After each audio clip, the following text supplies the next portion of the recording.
Well, good evening, everyone. Rotor Talk, welcome to Rotor Talk Live, Season 7, Episode 6, more DJI firmware updates. We got a full house here tonight. It's Tuesday night at 8 o'clock, and everybody knows where they need to be, right here watching Rotor Talk Live. Let's see who we got here. Okay. Really full house tonight. Drone Shots, Akarasho, Art is here. John Olson is here. Welcome. Let's see. Flying Plume Media, John, welcome. Johnny Drone Flyer, welcome. Mad Props Media, Big Orange Drone Flyer, Zach. See who else we got. Looking through the list here. Michael Wright is here. See who else. Dr. Ted is here. Leonard Oglesby, Waypoint New England. Boy, like I said, we really got a full house here tonight. Wow. I'm impressed. Captain Ray is here, of course. Let's see. Who else we got? Just going through the list here. Wow, a really full house. You guys are ready to rock and roll. Sorry for being a couple of minutes. Greg Pittman, welcome, Greg. All right. Hope everybody's doing well tonight. Got some, I don't know, just FYI notes. Florida's weather is like a woman. It can never make up its mind, okay?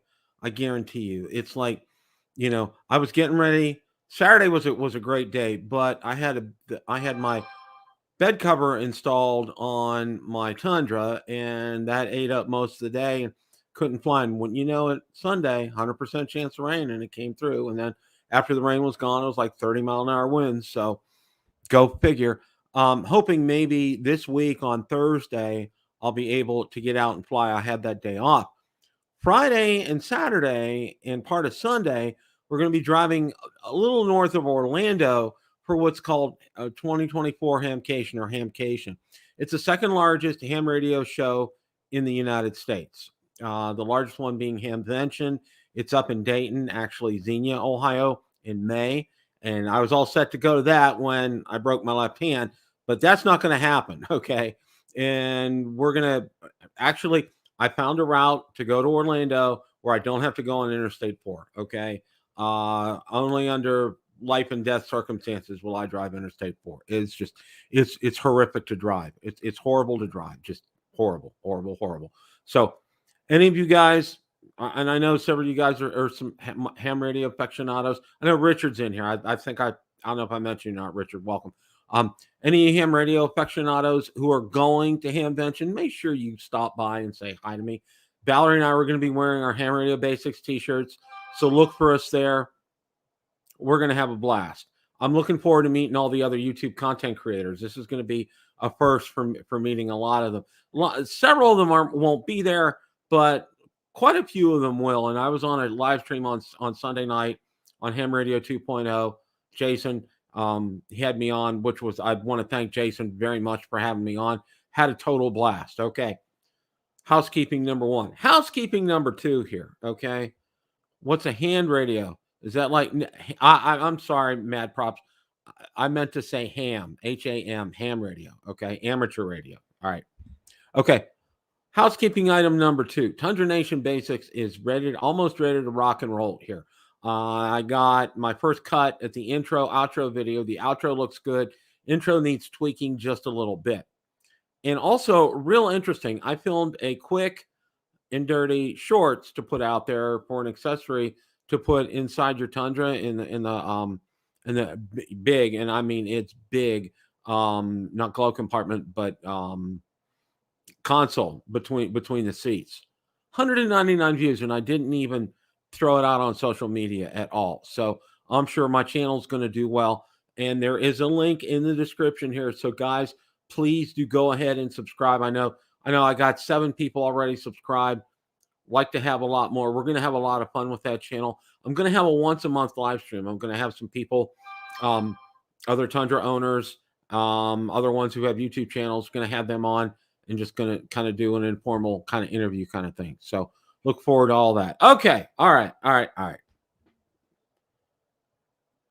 You love poor Dr. Ted. We'll still keep you anyway because you're a drone guy. That'll work. Okay. I won't say fix or repair daily. Oops, did I say that? Okay, I'm sorry. I don't mean to say that. Okay. Ford makes a great truck. Chevy makes great trucks. GM too. Okay. Just for me, the Tundra, the reason that I got the Tundra, the hybrid has incredible torque, incredible horsepower, and it's a top rated safety pick by the National Highway Transportation Safety Administration. So, and that was because I wasn't able to buy an M1A1 Abrams tank. Federal government wouldn't sell it to me. So I had to get the next best thing. So, all right. All that being said, okay. Billy Tompkins, welcome. Good to see you. Good to see you in tonight. More firmware updates from DJI. Go figure. All right. Ron and Marcus, of course, they'll be joining us here in a little bit. Let's go ahead. I'm gonna go over my first article here. So hang on a second.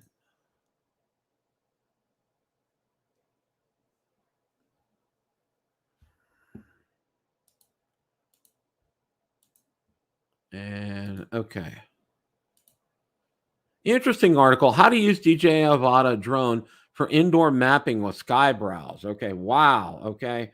To ensure the best video quality for mapping, ensure the following before you fly. Video quality, go to settings, camera, and tells you what to do there. ISO settings, stabilization, field of view, dual recording, flying for indoor mapping. It says drone height, slightly below half the height of the room. Start recording once you take off, and before you begin flying, ensure your drone's camera is recording. Flight path, carefully hug the corners of the walls, maintaining a straight flight path. This technique helps in capturing the room's layout effectively. Speed control, maintain a speed not exceeding 1 mile per hour. Half mile per hour is ideal for high resolution mapping.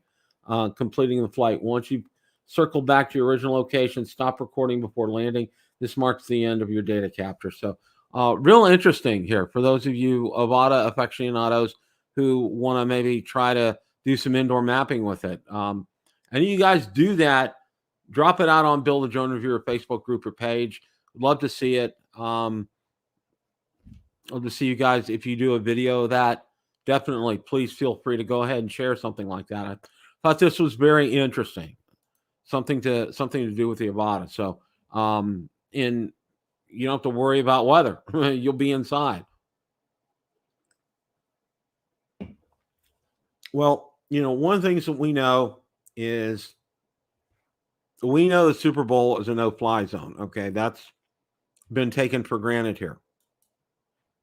So we're going to go. There was an article out on Drone DJ, and I want to share it with you guys.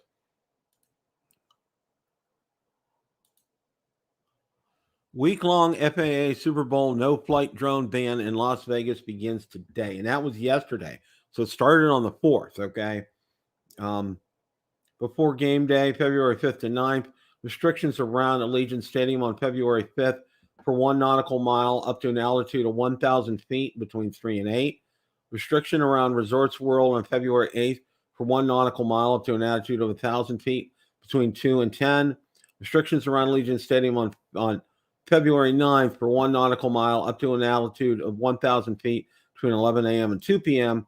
Restrictions around Wynn Casino on February 9th for 1 nautical mile up to an altitude of 2,000 feet between 5 and 11:30 p.m. Game day. Restrictions begin at 11 a.m. Pacific Standard Time with 2 nautical miles around the stadium up to 2,000 feet in altitude.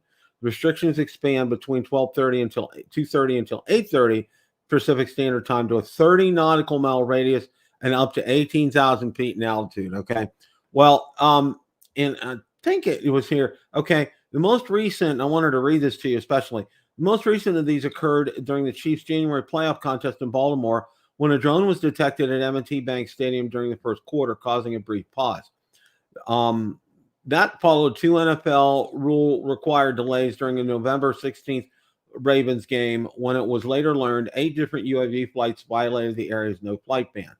The most recent incident involved a craft launch outside the stadium, a spot that, like the pilot, was quickly identified and reached by authorities using the facility's counter-drone tech, okay? So know something here, okay?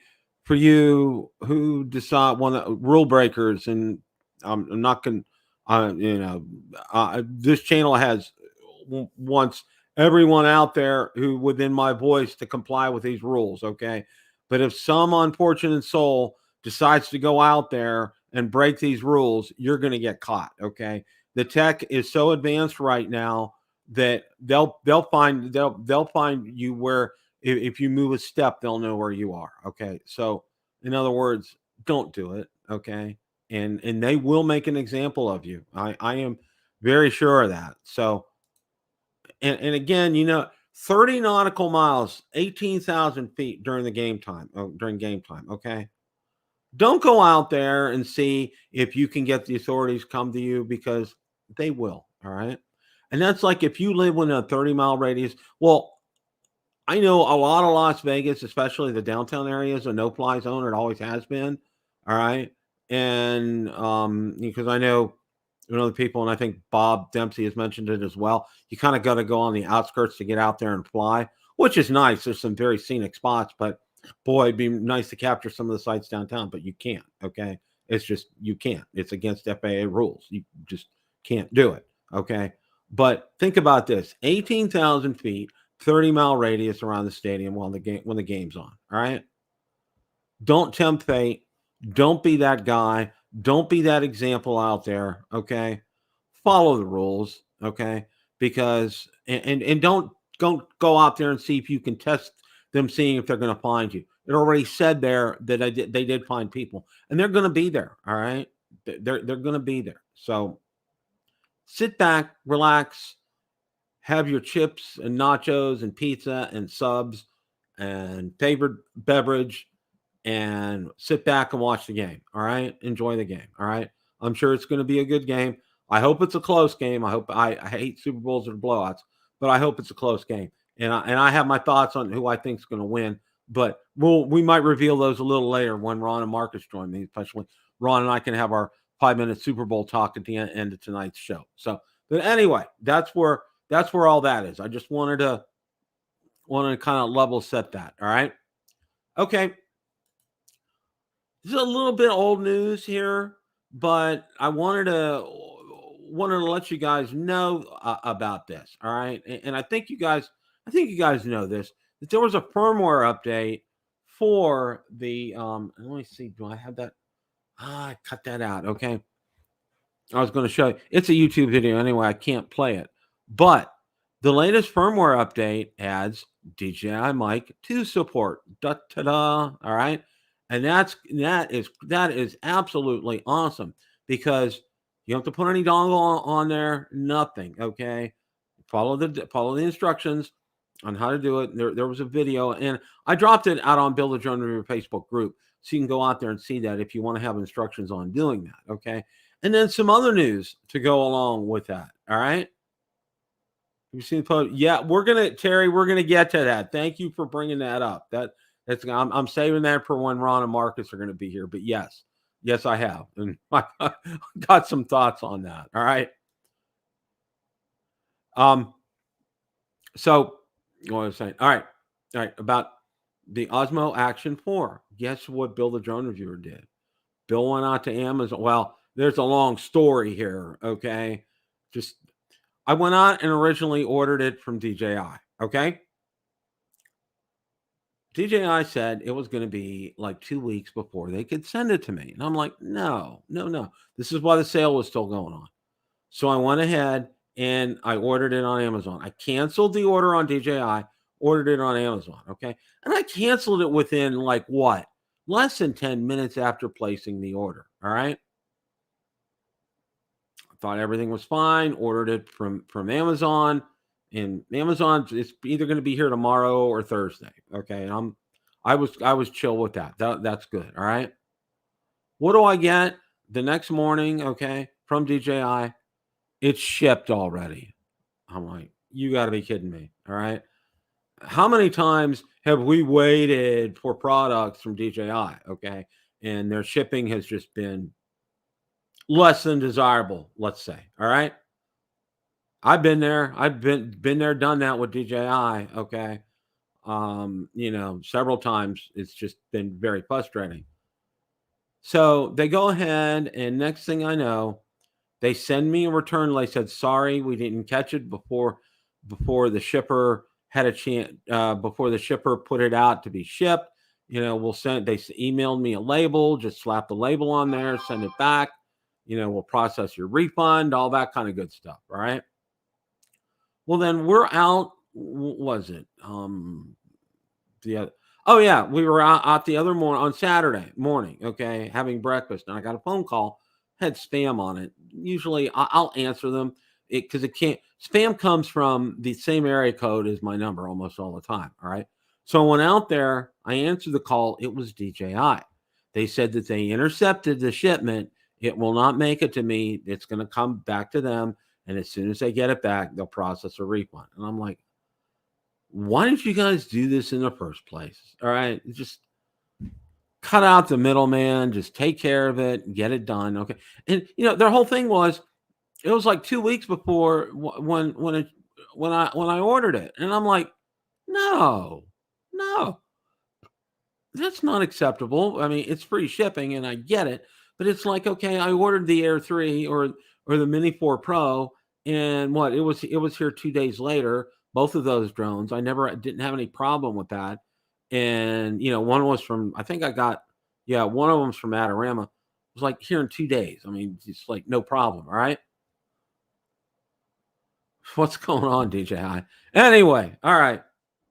The winner will be a red. Johnny, you are spot on with that. You are a guru. Okay. I'm going to put my bets on our red team as well, too. All right. There we go. All right. That way you're 100% correct on all that. Okay. All right. Moving on here. More firmware updates. Believe it or not. Okay. This is just kind of absolutely crazy. Crazy stuff. All right. Let's see. DJI Mic 2 firmware update. All right. DJI's firmware update happy right now. But with these firmware updates, it's just not fix some minor bugs kind of thing. Let's take a look and see what's involved here with this, okay?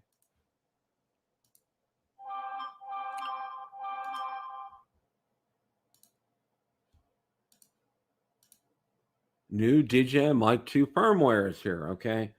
The firmware v04.03.08.31 packs a bunch of new features. ANS transmitter audio off function, enabled by default, okay?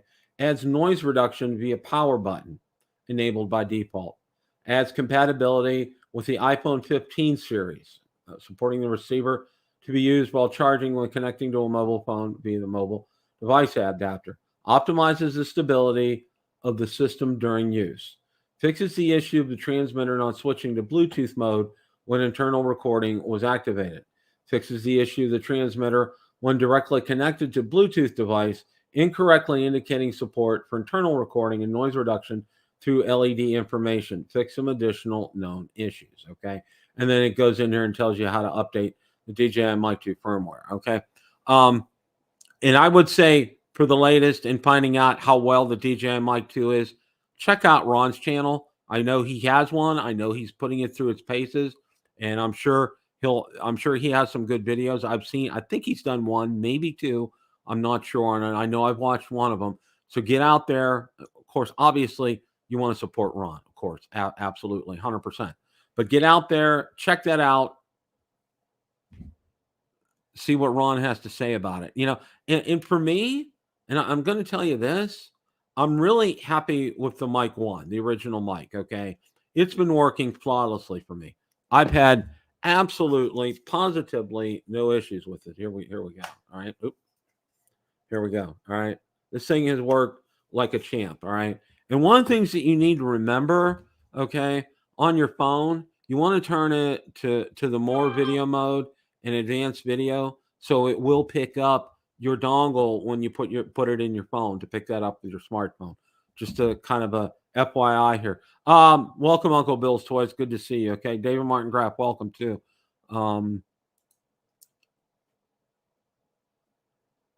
That's a good, David. That's a good point.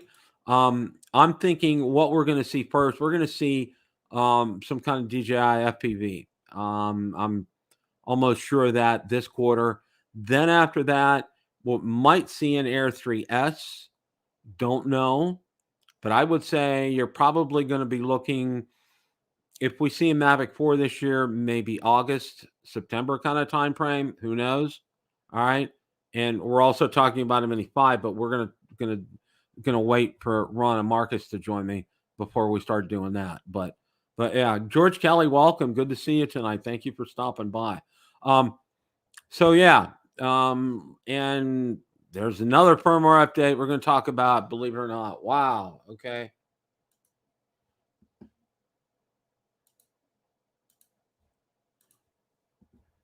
Like I said, DJI is going firmware update crazy here. DJI releases new firmware for Osmo Pocket 3 camera. Okay. Adds cancel recording function. Users can press and hold the shutter record button to cancel during recording. The footage will not be stopped after canceling, saving storage space. But do note this function is not available in time lapse, motion lapse, and webcam modes. All right. Optimizes the recording gain for DJI Mic 2 transmitter and recording volume performance. Add support for setting the audio channel in the built-in mic audio backup function. The channel parameters will be set the same as they are for the camera audio. Optimizes the controlling function for the 5D joystick in selfie mode. When taking a selfie, the panning direction of the camera is the same as the direction of the movement of the 5D joystick. That's a real good one right there. Optimizes the automatic recovery logic of the gimbal when exiting transfer file OTG connection mode. Optimizes DJI Mic 2 transmitter performance and connection stability during live streams. Fix some minor bugs. Okay, this is a good update. Okay, they did a good job on this. This does address a lot of things on there. And like I said, I really like the automatic recovery of the gimbal and the controlling function for the 5G joystick in selfie mode. These are good. These are good ones. These are real good ones. JSK Enterprise, welcome. Good to see you tonight too. I want to make sure that we get everybody here. Yeah, Leonard, I just saw your post here. I don't know. There, there was some talk about the Air 2S and the whole reason for that one coming out and everything. And I don't know, but they're, like I said, and I've said this before, the Air series has been extremely popular. I mean, extremely popular. And and you guys know, and you've heard it in my videos, okay? And I am going to be coming out with the video as long as we don't have 100% rain on Thursday. I'm going to get out there. It's my favorite drone. I mean, and I'm talking, okay. Now I love my Phantom 4, okay. B2.0. Love that drone. I absolutely love my Mavic 3. All right. Fantastic drone. Absolutely. I love my Mini 4 Pro. It's another fantastic drone. But the Air 3 is just absolutely fantastic. And there's Mr. Ron Brown. Bill, how are you tonight? Well, I'm going to agree with Johnny. I have a prediction for Sunday. So okay. A team that wears red is going to win the game. Pardon? Hold on, I missed it. A team that wears red is going to win the game. Oh, okay. You went out on a limb on this one. Yeah, well, John, I got to give Johnny credit for it though. He dropped that in the chat. So, yeah, I just kind of had to say that. DJI's going firmware update crazy, Ron. They have. I heard you talk about my favorite drone when I popped in the Air 3. The Air 3. Somebody dropped in the chat. They don't think there's going to be an Air 3S, and just thinking, DJI did so well when they did the Air 2S, but I know the timing and logistics and all that. Okay. Who knows? I don't know. I'm telling everybody, I'm not going to be surprised either way. I won't be surprised if we see an Air 3S. I won't be surprised if we don't see one. Yeah, I agree. I agree with you 100%. It's not going to surprise me, but I'm prepping everybody because what we're going to see first, we're going to see a DJI FPV drone first. Okay. I think that's pretty much a foregone conclusion with that. I don't. Lauren told us two DJI FPV drones coming this year. Okay. Wow. Okay. That would not surprise me either because the Avata is taken off like hotcakes and it's done extremely well. and it's gotten And Bill, if people like, correct me if I'm wrong, this summer, I think it came out in August. It'll be 2 years this summer, right? mm-hmm. So Yeah, something's actually due for a refresh. We get mad when DJI refreshes stuff too soon, but 2 years is probably a decent cycle for a drone. it is, and that's why we're thinking like the Mavic 3. It'll probably be due this year for an upgrade because it'll be 2 years. All right. Um, and they've been they've been doing kind of a 1 year cycle on the mini pro drones. Okay. Right. It's like that's like every year. So, Yeah. um, Which is understandable. That's the lowest price point. So that's the one people can afford to upgrade. yeah, The yeah, quickest at the lowest price point. Yeah. yeah. Now I know you posted it, and I'm gonna bring this up because I just had to, and I know you guys talked about it a little bit last night on your show, and I just have to laugh. Okay, I just absolutely have to laugh. All right. Oh, You know, okay. yeah, this thing, I don't know if somebody used AI to do this, or I kind of think that they did. It kind of looks like an AI kind of a rendering kind of a thing here.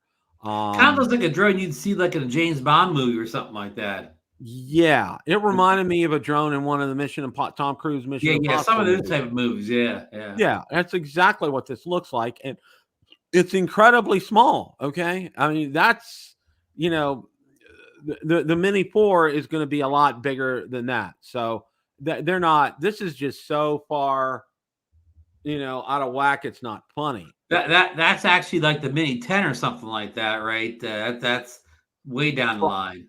Probably. And I saw another one today, and I thought I had it up here. No, I didn't. I didn't have it up here. So But you think this time around we've had DJI's use the same body on the 3 and the 4, so you think we will get a body redesign for the 5? I don't think they'll do a body redesign, Ron. It's just it's done so well for them. Why, and it's the whole thing, and you go back to auto manufacturing, okay? And how easy it is for them to say, slap some other stuff on and make it a different model, okay? And just use the same body chassis kind of thing. For example, okay, my Tundra, okay? Mhm. It's the same chassis is on the Toyota Sequoia, okay? It's the same exact chassis. It doesn't differ at all, okay? So, Mhm. there's a lot of and that's what DJI does. They get really smart about it. Autel's done a great job at that, okay? Yeah. With air drones. So, Yeah. that's what I see right here. I don't see them going for a redesign at all with this. Not at all. And then this talk about it coming up now. Okay, I was out on Igor Bogdanov's account on Twitter. Mhm. He's had nothing since the middle of January. Okay, Yeah. so Yeah. there's There's somebody, nothing brewing right now. If Igor is quiet, nothing's going on.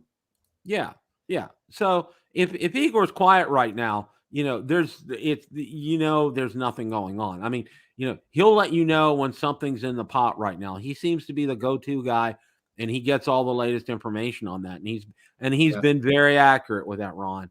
Yeah. No questions asked. And we know, Bill, nothing's going to happen the next 10 days because everybody over at DJI is on the Chinese New Year's holiday. Exactly. But nothing Okay. will happen the next 10 days. No, they're all on holiday. It's a big holiday for them over in China. So yeah, it's all shut down over there. All shut down. So Mhm. yeah. So just everybody needs to chill down. See, somebody was just trying to stir things up, okay? Because right now we're seeing a lot of firmware updates, which is fine, all right. Mhm. But as far as new product releases, we had the Mic 2 come out. We had the Pocket 3 come out earlier. But other than that, it's just like kind of like nice and kind of quiet right now. And Yeah. somebody's trying to stir stuff up.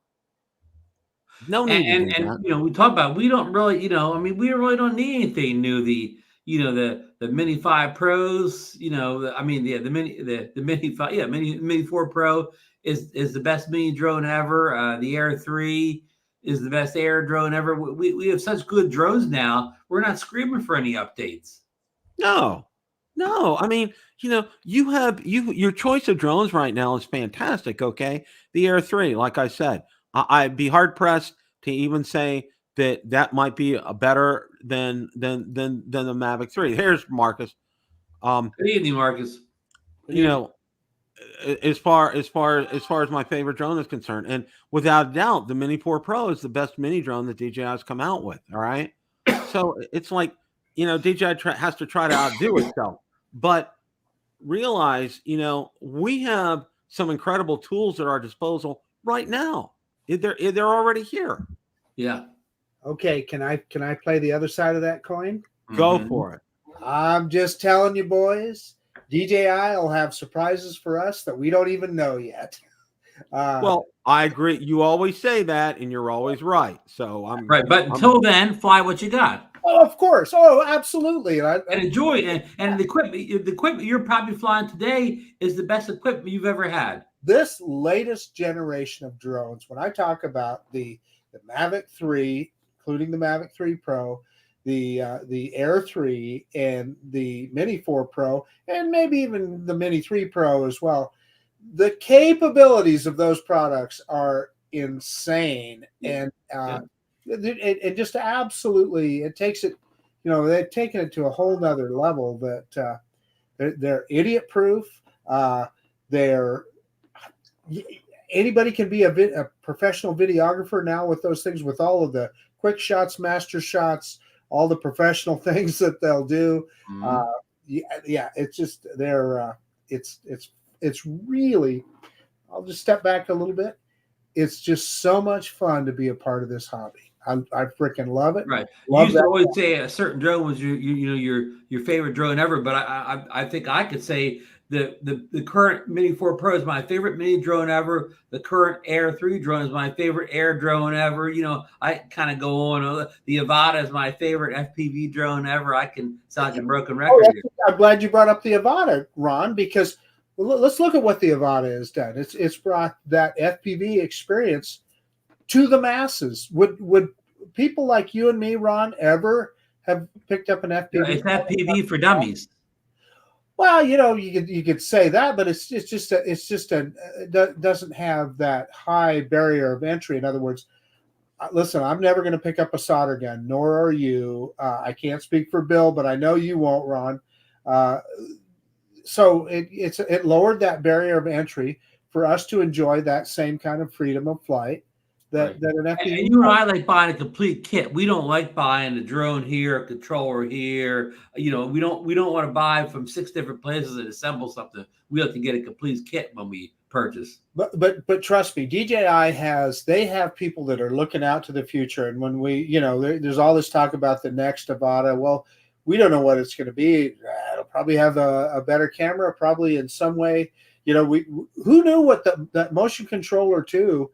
Nobody even expected anything like that before DJI came out with it. So maybe they have something else in the works, right? Yeah, and we know one thing: the next Avata will have is stronger motors, because we've seen a lot of people do that motor replacement in the current Avata because it did not have enough power to do certain things. So that'll be a gimme. And Ron, you've already talked about. I know Ron has talked a lot about the potential for goggles that can help with my biggest complaint, and that is spatial awareness, knowing what's going on around you, situational awareness. Lots of good stuff coming. Hey, speaking of that, situational awareness goggles, which we hear a rumor they're coming soon. If you had a pair of situational goggles, would that get you kind of off the hook as needing a visual observer if you're flying FPV? If you had the situational awareness.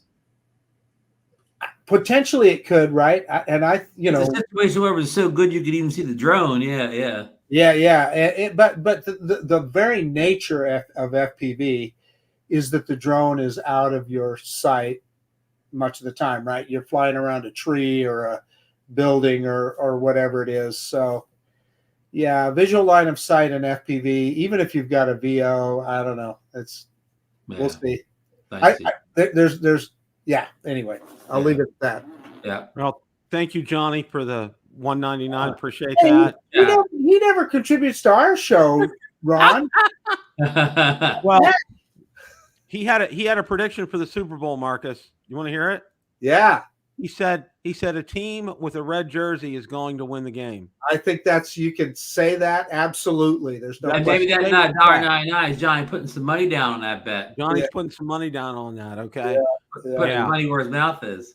Yeah. But you make some good points, guys, about the spatial awareness thing, okay? Because that's the thing for me, okay? Because I fly alone all the time. I mean, not that Valerie doesn't want to come with me, but we're doing things on weekends. That's it for the three of us. We typically. Well, Bill, if you come to the South Florida drone meetup, you won't be flying alone. Well, that'll be a little different. Yeah. You'll be among plenty of visual observers that day. Right. Yes, you will have plenty of visual observers that day. But if they make goggles like something like that, I'd try it out for sure. Okay. Oh, yeah. And if I would find that it works, then I can dive in with both feet. Okay. No questions asked. Oh, got a quick story to tell you. Okay. I went out before the sale, and this was after the show last week. I went out to DJI's website and I ordered the Action 4. But after I ordered it, I saw shipping date was at least coming 2 to 3 weeks. And I'm like, what? From the mothership? You guys got to be kidding me. Okay. Because before I went out there, I saw it was like shipping right away. Okay. So what I did was I went out. This is like 10 minutes after I placed the order. I canceled the order with them. I went out to Amazon. Okay. Amazon said it would get there February 7th, February 8th, tomorrow or Thursday. Fine by me. All right. Yeah. Same price, Bill. What's that? Same price. Oh, yeah. Same price. Same price. Yeah. Okay. So next morning, I get an email from DJI that says, sorry, we weren't able to intercept your order in time. 10 minutes into the order, and they weren't able to intercept it. Okay. So they sent me a label. They said, when you get it, return it, we'll credit it, all that stuff. All right. Saturday morning, Valerie and I are out for breakfast. I get a call. It's a spam call, but it's from an area code where I normally don't get them. So I answer it. It's DJI. Oh, we were able to intercept your package. It's being returned to DJI right now. You'll get it credited. I mean, I said, okay, but you guys, they're no rhyme or reason with their shipping. It's just, it's crazy. Because what? On the last two, on the Mini 4 Pro, I mean, it was like 2 days and I got it. Same thing on the Air 3. So, Bill, I got a follow-up story what you're talking about. So when the Mic 2 came out, I ordered it day one, but I ordered the wrong thing. And not as good as you, but within maybe 3 hours of ordering, I figured I ordered the wrong thing. So I canceled that order and ordered the right kit or whatever. But I get the same thing. I tried to cancel. I talk to the chat bot or whatever, and I tell them what I want to do, and I get this thing. Well, your order may not be the same term, whatever word you just said, that they may not be able to cancel. I'm thinking it's 3 hours later, whatever. So I get all these updates on the status of it coming or whatever. Like I've never even asked to cancel. And then finally, I think the day before I got it here, they said, well, they sent me just like you, the label and sent it back. But I mean, the thing is, that's the worst, they're losing money because they had to prepay to ship it back, even though I gave them same day, alert that I wanted to cancel it, but they're still wasting money, shipping it to me and me shipping it back with a label. It's bad business. I mean, they could lower the price of drones if they didn't do practices like this. I mean, yeah, it doesn't make any rhyme or reason either in your situation or in mine why they do that. Hey, I just want to say one thing real quick. I saw Ted Ballman in the chat. I know Ted is recovering from surgery right now.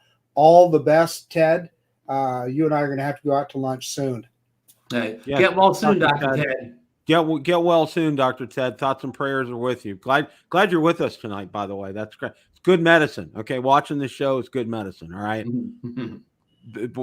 From your three drone doctors here. Okay? Yeah, your drone doctors. 3 drone doctors. We can probably say that. But one of the other things that I wanted to talk about tonight was there was an article out on Drone DJ, and I really liked it, and I wanted to spend a couple minutes and get your guys' thoughts on it. And they compared the Mini 4 Pro with the Mini 3 Pro. All right. Okay. And, they showed a chart up here, pricing, very similar with a lot of the things. Okay. The battery is just, it's about the same. Hovering time, flight distance. Probably the biggest difference is, of course, we know is the camera. Okay. And Well, the obstacle, the all around the 360 obstacle 360 OA plus the features, right? Yeah, exactly. Okay. So I'd say the camera is only slightly better. Yeah, the camera's slightly better here. But the big thing here is, you look and you see the price. The price for the Mini 3 Pro is $600. The price for the Mini 4 Pro, $159 more at $759. And that Mini 3 Pro price, that Mini 3 Pro price has just dropped recently into that low price still. Right. I'm going to give you a little advice. Spring for that extra $159. Get that Mini. Yes, I was going to say the same exact thing, Marcus, because obstacle avoidance has something to be said for it. Flying the mini drones without it was for people who have had experience like you guys and me. That's not a problem getting a drone without obstacle avoidance. But if you're a newbie, you want to get a drone with obstacle avoidance. Okay, you really do. You can't put a price tag on that. All right, you really can't.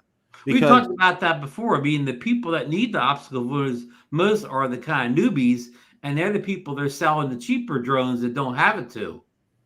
Yeah, they go out, and we I think we touched on this last week. They'll go out and they'll buy the Holy Stones or the other cheap brands out on Amazon. They'll spend $300 or $400, and then the drone doesn't, it fish bowls all over the place, has limited range, disconnects all the time. Yeah. The gimbal doesn't move on it at all. It flies off. It flies off. Yeah. Yeah. I mean, all that. In my advice and our advice is this: spend that extra money, get something like a Mini 4 Pro. All right. Where you're the bottom tier of DJI Joe's. Marcus was out with the Mini 3 the other day. That, even that would be unacceptable. Yeah. The Mini 3 is a great drone, but you know what? I've noticed this a few times flying that drone. There are differences other than the fact that it just doesn't have obstacle avoidance, etc. And we know it doesn't have the same features. The camera is very similar. But you know what? I get a little bit of frame dropping with that camera. So it must not have, and this is shooting in 4K, 30 frames per second. I'm sure if you shot in a lower frame rate or 2.7 it would probably be okay. But that top frame rate of 4K 30, there's a little bit of frame dropping going on. Yeah. Well, I have the same advice on this, Bill, as when the Mini 4 Pro first came out. If you have the Mini 3 Pro, it's a tough call to upgrade. But if you have no drone at all, or you have the Mini 2 or you have the Holy Stone, just go right for the Mini 4 Pro. Excellent comment, Ron. Spot on. Great comment, Ron. Great comment. I agree. But if you have the Mini 3 Pro, okay, you're already 6 months into it with the Mini 4 Pro. At this point, just sit in the sidelines and wait for the Mini 5. Hey, I just was looking at Bob Casey's comment about the Mini 2, that he regrets selling his Mini 2. Yeah, I kind of get that, Bob. I love my Mini 2, and I get it out once in a while, and it's kind of fun. Hey, it shoots in 4K 30. It doesn't look. It just plain. It doesn't look as good as like the newer drones, but it looks damn good. And there's just something about not having all that other stuff on that drone that makes it fun. Hey, I did sell my Mini 2 Pro to Johnny Drone, Mini 2 Pro, Mini 2. There was no Mini 2 Pro to Johnny, and the Mini 2 to me is one of the best drones of all time. We put in the Drone Nation Hall of Fame, one of the most important drones ever, the first good mini drone. But I don't regret it because I would only fly it out of some kind of sentimental reason because the Mini 4 Pro's better in every way, and I don't give two hoots that the Mini 2 doesn't have remote ID or whatever. I don't like. I mean, anybody that does care about remote ID, that's your right. I understand. I don't knock anybody that wants not to have remote ID, but I don't give a what about remote ID. So that means nothing to me that the drone doesn't have it. I agree with your RID statement, Ron. But with the point that you made about flying it for nostalgia reasons or something, that's kind of exactly why I do fly it. I I just get a kick out of getting it out once in a while. And yeah. I mean, I'm one of these people. I think I'm going to do all this nostalgia stuff, but in reality, I hardly ever do. Yeah. So, well, the other thing about it is, Ron, there's still so many people flying that drone. There's a lot of folks out there. So there's I'm sure it was the most purchased DJI drone of all time. I mean, they don't keep records. I'll never tell you that, but I think they probably sold more Mini 2s than any drone ever. And it's still a lot of them out there. The daily flyers. Again, it's the perfect drone at that price point. I mean, it's like having it's like if you had a Honda Accord or something from the 80s that just ran like perfectly for forever, you know. So with our friend Bill over here, Ron, that's more like a Toyota Tacoma. Yeah, or the Celica. Remember the Celica?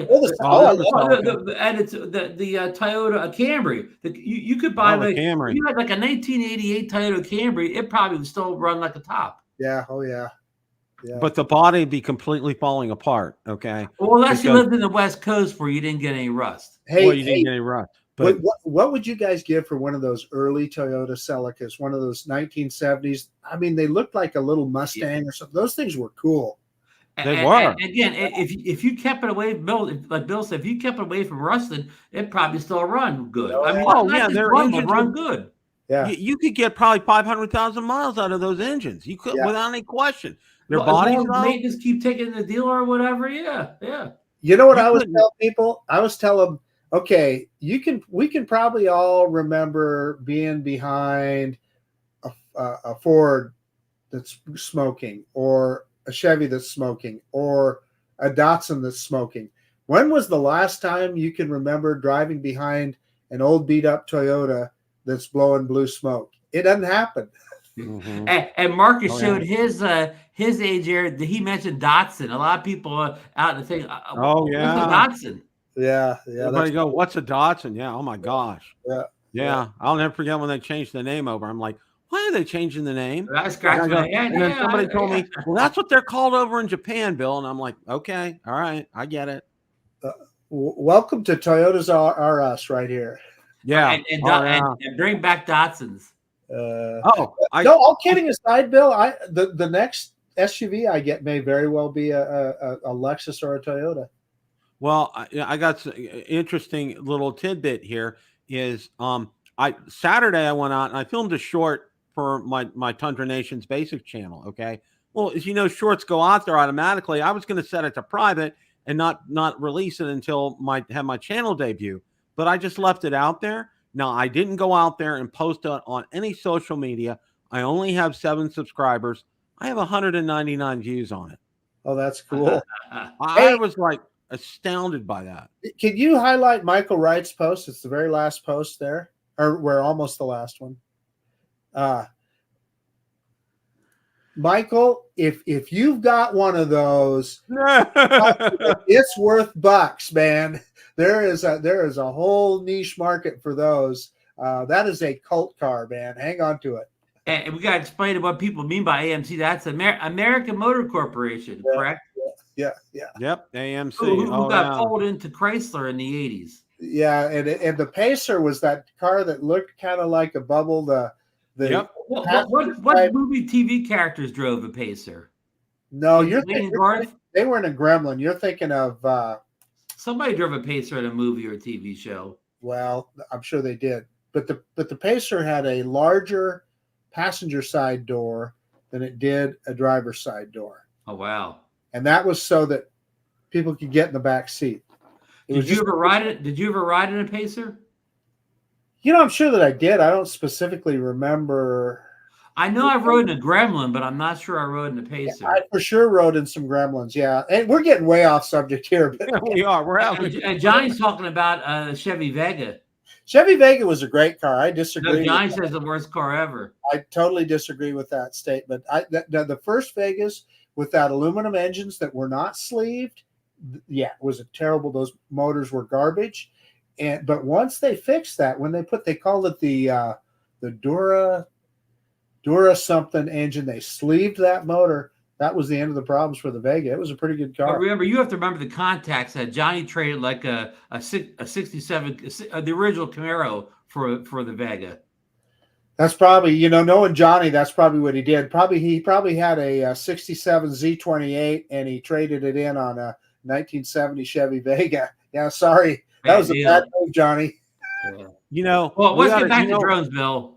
Yeah, I was just going to say that, but before I go there, maybe we ought to devote one episode a month talking about old cars. Okay, I think we'd have a blast. Okay, well, there's a group, and this is all I'll say. Okay, I follow the Pontiac group, and the reason I follow that, a real short story here.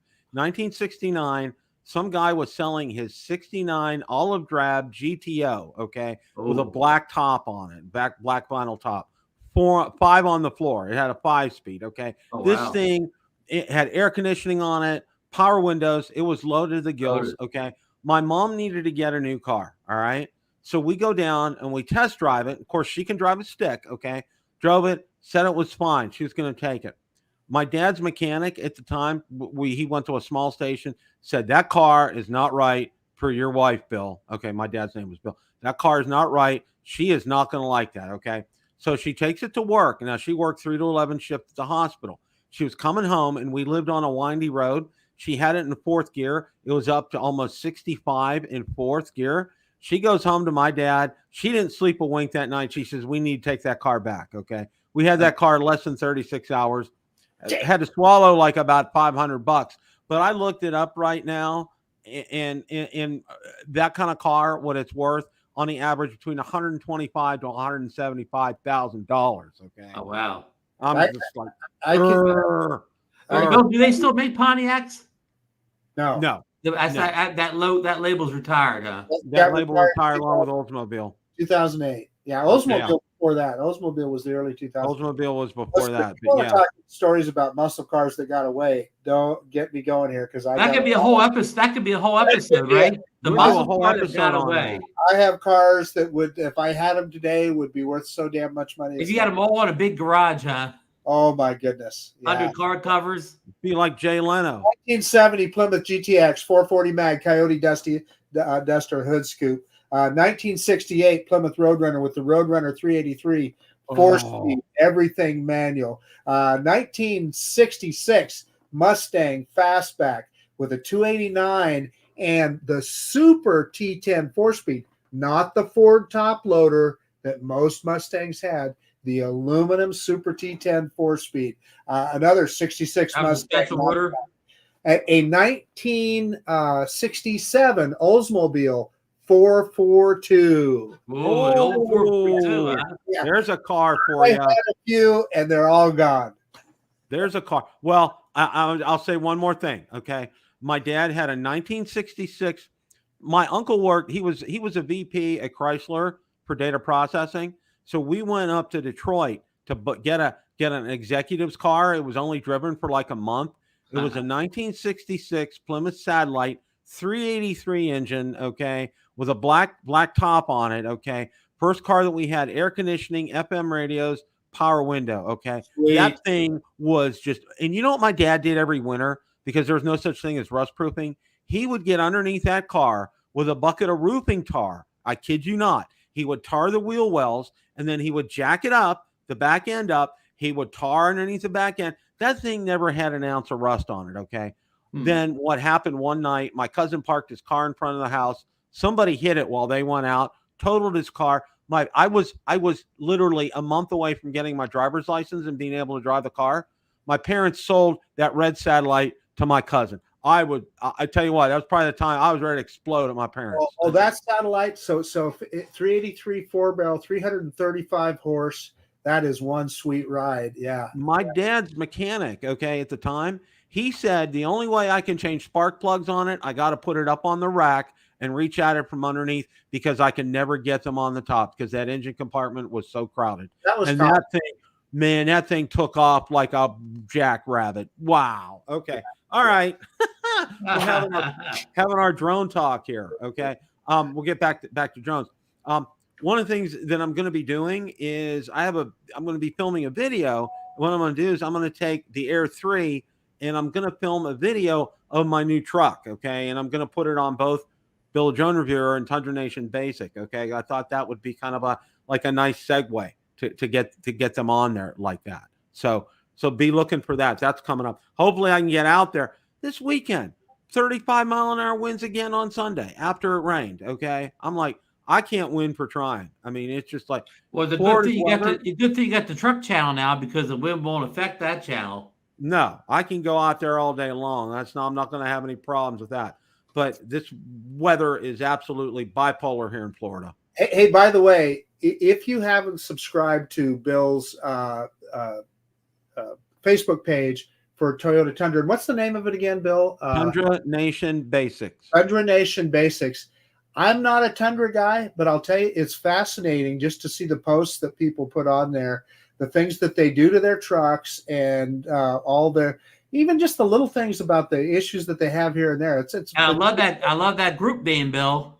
Yeah. It goes in line with my ham radio channel too. You know, ham radio basics. Yeah. That's what I figured. And one of the things that I found in looking at, one of the mods, I just did a mod this weekend. I had a fiberglass cover put on the back by Lear. Okay. And it raises up like a trunk. Okay. That thing is sharp. They did a great job with that. Okay. One of the other things that I'm going to do is I'm going to change the front grill out to put a TRD Pro grill, and then around that, and what Toyota does, and it's so stupid. Okay, on the Limited, it's kind of like a silver color that surrounds the grill. Okay, I found there's a company out there that buys the OEM parts that surround the grill, and they'll paint it any color you want, the color of your truck. So, and I found a guy here locally, it's about 45 minutes away, who'll install all that for me for 2 hours worth of labor. And I'm like, done deal. I'm going to do that too. I mean, you know, because I'm keeping this truck after the lease. You guys make great in Florida, make great detonator Diet Cokes too. Well, aren't we having a blast here tonight? We're talking about everything under the sun and then some. Okay. So we did get a little drone talk in before we turned into Truck Nation. I hope we didn't run off any of your regular viewers. I hope nobody unsubscribed tonight. I don't think so. I think we did pretty good here. Yeah. So the game's coming up this weekend. Predictions for the game. Bill, my big prediction is I'm going with the 49ers. They're 1.5 point favorite. That fell just a couple of days ago. It was 2.5 point favorite. So I think the most of the nation, the sentimental people, are behind the Chiefs. You know, with the Taylor Swift kind of soap opera thing going on. But I'm sticking with my 49ers. I know it's going to be a close game. I know Mahomes is the best quarterback out there, so he's always got a chance. But I'm going with the Niners. And I got another piece of football news, Bill. I just read today, Le'Veon Bell is considering a comeback. And if he does come back to football, he said he only would play for the Steelers. So you may have one of the old stars back for the Steelers next year. Well, there's some other news, too. Hines Ward is being considered for receivers coach. Well, that is going to be a good move. There you go. Marcus, what's your prediction? So, Bill, I suspect you are a Steelers fan because it was read into you by your father and probably your father's father, and it's kind of a family thing. Well, that's the way I am with the 49ers. I grew up with my uncle Steve just being a 49ers fanatic, and my father being a 49ers fanatic. So there's only one team that I can be rooting for, and that's the 49ers. Well, I'll tell you what, I'm not gonna break the triumphant up here. I'm rooting for the 49ers too. Read a lot about Brock Purdy, their quarterback. Okay. He's a solid, fine young man, Christian, just has his head screwed on straight. Now, Patrick Mahomes is too, don't get me wrong. And I do like the Chiefs. I do like what Andy Reid has done and all that. Okay. I think it would be nice for them to get their turn, the 49ers to get their turn. And as I say that, if they win this game, they tie the Steelers for having 6 Super Bowl wins. So I say that, knowing that they would tie the Steelers up. But no, I think they called Purdy Mr. Irrelevant because he was the last pick in the draft. Last pick in the draft. Just irrelevant. Pick in the draft. Yeah, story, isn't it? Yeah, it's a great story, and also that name of that female singer that you mentioned, somebody Akarasha said, "Wash your mouth out with soap, Ron." So, well, I'll wait until after. I may have to change my tune on Sunday if the Chiefs run away with it. So I'm a big fan. I think she's awesome. So yeah. Well, I got all our 8 tracks, Bill. Hey, and we're going back. We're talking about satellites and all those old cars. I could throw. I bet you, Marcus, some of those old cars had 8-track players in them. Oh, absolutely. No, yeah, of course. Yeah. Well, okay. I got some new. And I'll bring it next week for a demo on the show. Okay. I still have an 8-track left. Okay. I have it in my drawer. I kept it on purpose, and it was a follow up. Boz Skaggs. It was a follow up to the big hit. Okay. What was his? Lido Shuffle. The one with Lido Shuffle on and everything. Okay. But the follow up one was called Down to Then Left. Okay. And left. Yeah. And I have it. Okay. And he's still touring today. Believe it or not. Silk Degrees, Bill. Silk Degrees is the big album. Silk Degrees. Yep, Silk Degrees. Yeah. And I wore the grooves off of that one. Okay. Oh, I don't know what happened to it, but I had a realistic 8-track player. All right. Hooked up with my Pioneer stereo. Yeah. It didn't get any better than that. In that same vein, Bill, just like you kept that one 8-track, I have one VHS tape still in the cellophane. I'll never take it out, but yeah, Star Trek. That's a great episode too. Yesterday, where they go back in time with Anyway, for the same reason you have that 8-track, I kept this VHS tape. Well, you probably keep your VCR right by Bill's 8-track player. Yeah. Well, I still have a VCR. Okay. And what was really cool was the kids gave me a bunch of tapes and I played some of them. Valerie got to see my dad on one of those tapes. Okay. Oh, cool. Which was so cool. I mean, it was like, I was like, okay, and it was dad was at his best. He was vintage dad in those videos. Get it digitized before it disintegrates, Bill. That's what I'm doing. I'm gonna order a kit off of Amazon and get that out there because I want to get it out. I want to get it out to my kids as well too, so they can have copies of it as well. Hey, if you don't think our modern cameras, like whatever the Action 4 or the Pocket 3, if you don't think they're good cameras, look at some videos shot in the 70s, 80s, whatever. Man, that stuff looks like 100 years ago compared to what we're shooting now with our phones and action cameras. Okay, we're on that subject, and I'm just going to say one thing, Bill, because you mentioned your father, and there was videotape of your father. One of the things that I was fortunate enough to do when both of my parents were still in pretty good shape, I set up. I don't even remember what it was. It was an SX something Canon, Ron, a bridge camera. Yeah. And I put it on a tripod, put it in front of my parents, and I interviewed my parents. I just had them talk about things of their past and so forth, kind of just telling their stories. That and of course it's all digital. That is so valuable to have. So any of you people in the chat right now that your parents are getting older, I'm telling you, put a camera in front of them and just start that thing recording and just talk to them for a little while. You will absolutely cherish that. Yeah, Marcus, that's fantastic.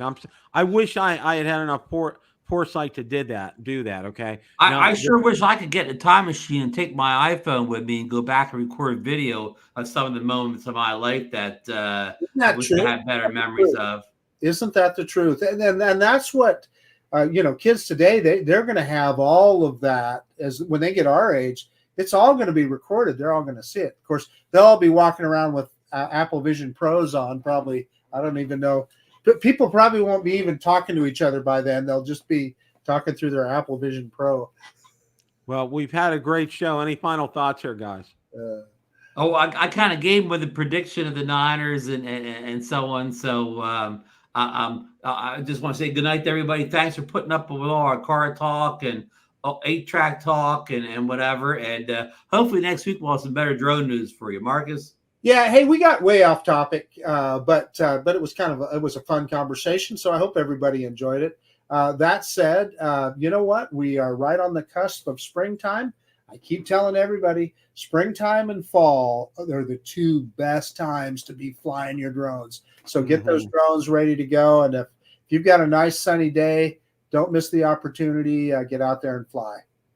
I echo your sentiments exactly. I'm hopeful this Thursday, crossing fingers, So I have Thursday and Friday off. Just to let you guys know, we're going to Orlando this weekend. It's Hamcation. It's the second largest ham radio show in the United States.